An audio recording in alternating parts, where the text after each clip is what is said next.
Good morning, Americans and humans. This is your favorite alien on the morning of Tuesday, May 16th, 2022. And I want to do a special conversation with you, not a commentary, but a conversation. You're in the middle of all these issues. The United States is in the middle of getting disintegrated. But there are some issues here that are going to, in the next 2 months, really take the attention of you humans to another level. And I'm speaking of three things, really: Sweden, Finland, and Russia. As you know, Finland is determined to become part of NATO. And now so is Sweden. They're leaning that way because of Russia and the Ukraine. Now, the Ukraine is Russia's Spanish Civil War. And what you don't understand about that is that's what the Germans used as to test their technology before World War III. And that's what Russia is doing right now. And they found that their conventional army is a disaster. But they got something better than the conventional army. They got, like I said, oxygen deprivating bombs. And you say, what is that? Those are dangerous weapons. They're even more dangerous than chemical or nuclear tactical weapons. Okay? It was developed in my race, around 1600 of your years ago, when your society was my society was equivalent 1600 years of your years ago to your 21st century. Technology. Antimatter and pre-warp. Okay? As you would say in Star Trek. And a few nation states in my society back then developed oxygen deprivating bombs, just like the Russians have, and the Americans too. They just won't admit it. But the Chinese have them also, and here is one of them. A crude example would have been Timothy McVeigh and the Oklahoma City bombing of 1995. The bomb that he used was potassium nitrate, heavy concentration of potassium nitrate. In fact, I don't think the police ever gave you guys how much potassium nitrate was in that van that exploded in the Murrah building, killing 168 people. In the Murrah building, I'm supposed, because that's what I read of everything of the Oklahoma City bombing. They say that all the 168 people died in the Murrah building. Question for the FBI and the Oklahoma City Police Department here. After McVeigh's bomb exploded, within the next 24 to 72 hours, did hospitals within a 5-mile radius get people coming into the emergency room with breathing problems, or people dying of sudden cardiac arrest? Okay?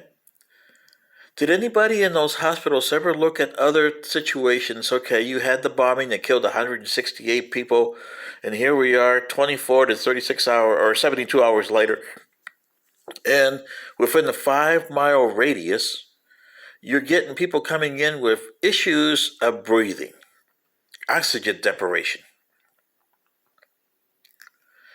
And the reason I'm saying this, Americans, is yours is the biggest test case, the 1995 Oklahoma City bombing, because it was the largest explosion of a potassium nitrate bomb to record, right?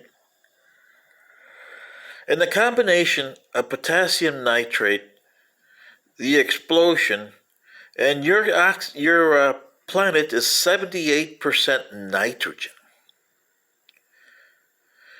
With the heat of the explosion of the nitrogen in your atmosphere, you could have turned that potassium nitrate into potassium cyanide. Dangerous. And potassium cyanide is crystalline form of cyanide. It's like your sugar, basically crystallized sugar. But you need a heavy dose of it, as in your case with the Tylenol back in 1982, where they put potassium cyanide in the Tylenol. Well, you need to disperse it with heavy amounts like they did there to kill people immediately. Okay, because the crystals just doesn't last long in your atmosphere. But it does disperse, and people can inhale those crystals. In the case of your Tylenol back in 1982 situation in Chicago,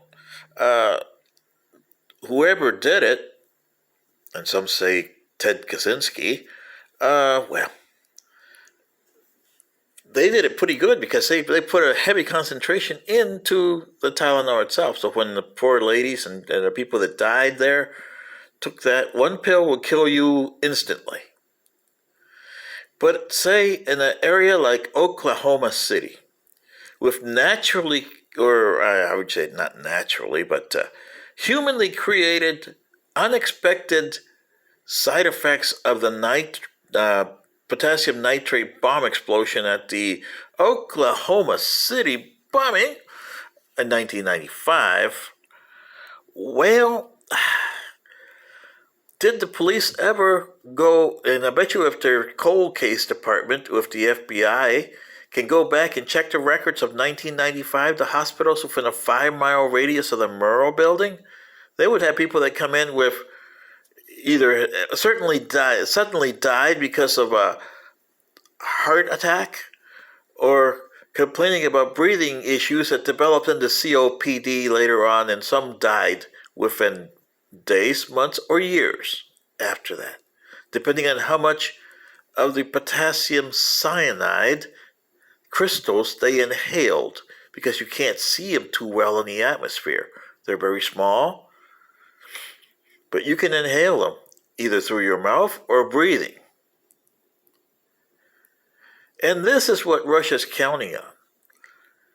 It can develop one of their missiles and develop a low-yield explosive with enough energy to create and load it up with potassium nitrate, and with the nitrogen in the atmosphere, they can create these things and kill a lot of Ukrainians, or Finnish, or Swedish, or any other amount they want.